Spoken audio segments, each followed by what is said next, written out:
जय गुरुदेव। प्रणाम सभी को। निरोग जीवन के महत्वपूर्ण सूत्र, अध्याय 13। लास्ट टॉपिक हमने पढ़ा था एंटीबायोटिक दवाओं का अंधाधुंध प्रयोग बंद हो। आइए इसी श्रृंखला में आगे बढ़ते हैं। औषधि चमत्कारों का घातक अंधविश्वास। तात्कालिक लाभ कितना ही क्यों न हो, मनुष्य की समझदारी यह कहती है कि पीछे के परिणाम को भी ध्यान में रखा जाए। हो सकता है कि जो कार्य तुरंत लाभप्रद दिखता है बाद में हानिकारक प्रतिफल उत्पन्न करे।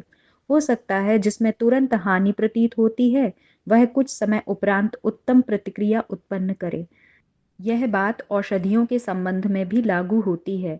इन दिनों मनुष्य आतुर उतावला बनकर रह रहा है। उसे तत्काल लाभ चाहिए।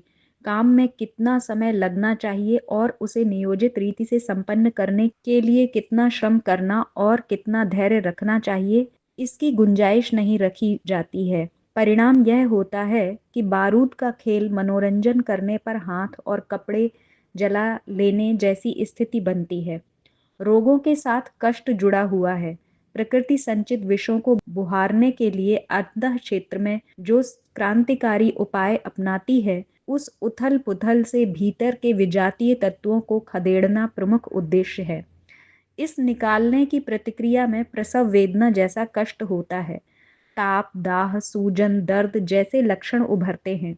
होना यह चाहिए कि प्रकृति की सहायता की जाए, उसके काम में हाथ बटाया जाए। निकालते चलने के क्रम में सहयोग न बन पड़े तो अडंग अटकाने जैसा उपक्रम न किया जाए। मारक औषधियों के प्रचलित तरीकों में किया यह जाता है कि सफाई में लगे घटकों को भी विषाक्तता के साथ साथ ही मार गिराया जाता है। युद्ध तभी होता है जब दोनों ओर के योद्धा लड़ें। प्रहरियों का सफाया करके चोरी की खुली छूट दी जा सकती है। खदेड़ने के उपक्रम में जो हो हल्ला मचा रहा था उसे शांत किया जा सकता है। मारक औषधियां यही करती हैं। उनकी अंधी मारकाट में मित्र और शत्रु, प्रहरी और चोर समान रूप से मरते हैं। इतना ही नहीं, इस निमित्त बिखेरे गए विष का प्रभाव बाद में भी देर तक बना रहता है।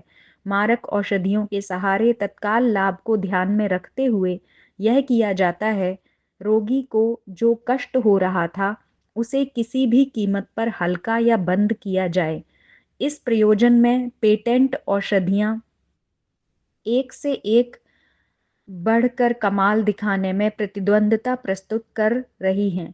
इस दृष्टि से लोग उन्हें अपनाने के लिए बेतहाशा दौड़ते हैं। चिकित्सक अपनी प्रवीणता सिद्ध करने के लिए और रोगी राहत पाने के लिए इसी पद्धति को अपनाते हैं। यह भूल जाते हैं कि कुछ ही समय उपरांत इसके क्या परिणाम हो सकते हैं। जादुई दवाएं जब निकलती हैं तब उनके गुणगान विज्ञापन से प्रभावित अनेक लोग उन्हें अपनाने में आतुरता बरतते हैं। देखते देखते उनका भारी प्रचलन होता है और निर्माताओं की तिजोरियां विपुल धन से भरी चली जाती हैं। यह चमत्कार प्रदर्शन अंततः बहुत महंगा पड़ता है। रोगों के कारण जितनी जीवन शक्ति नष्ट होती है उससे कहीं अधिक इस मारण मोहन के प्रयोग तंत्र द्वारा समाप्त हो जाती है। इसी प्रकार जितनी विषाक्तता रोग के समय थी उससे भी अधिक इन औषधियों के कारण बढ़ जाती है। फल यह होता है कि तेज आग जलाकर लाया गया उफान ठंडा होते ही स्थिति और भी गई बीती बन जाती है। एक व्यथा से छुटकारा मिलते देर नहीं लगती कि नए किस्म के, नए आकार प्रकार के नए विग्रह उठ खड़े होते हैं। प्रगतिशील कहे जाने वाले संपन्न और शिक्षित देशों में इन प्रयोगों की पुनरावृत्ति होती रहती है। यूरोप में कुछ समय पूर्व थैलिडोमाइड ने जो तहलका मचाया था उसे अभी तक भुलाया नहीं जा सका है। गर्भिणी को आने वाली मितली को रोकने के लिए इस दवा की धूम मची थी। बाद में देखा गया कि ऐसी गर्भिणियों में से अधिकांश के अविकसित और विकृत अंगों वाले बच्चे उत्पन्न हुए। पेचिश जन्य अमीबा का इलाज करने के लिए ऑक्सीक्विनोलिन औषधि ने बहुत ख्याति प्राप्त की थी, किंतु बाद में देखा गया कि सेवनकर्ता आंखों की रोशनी गंवा बैठे। ऐसी दवाओं पर बाद में प्रतिबंध भी लगते हैं, पर तब तक बहुत देर हो चुकी होती है और असंख्यों उस जादू चमत्कार के फेर में बहुत हानि उठा चुके होते हैं। बाद में जिन पर प्रतिबंध लगा ऐसी औषधियों में एक एमिडोपोइरीन भी है। बुखार और सिरदर्द घटाने के लिए फिनेसिटीन की अपनी ध्वजा पताका तब सिमटने पड़ी जब उसके कारण गुर्दे खराब हो जाने का नया संकट उभरा और विरोध खड़ा किया गया। बच्चों की अपचजन्य बेचैनी को दूर करने के प्रति टेट्रासाइक्लिन के सस्पेंशनों पर अमेरिका ने अपने यहाँ पिछले दिनों ही प्रतिबंध लगाया है। उसने बच्चों की बढ़वार रोक दी और दांत खराब कर दिए। वजन बढ़ाने के लिए कमजोर दुबलों को कुछ दिन पूर्व तक एनेबॉलिक स्टेरॉइड वर्ग के टॉनिक दिए जाते हैं, पर बाद में पता चला कि उसकी प्रतिक्रिया से कैंसर तक हो सकता है।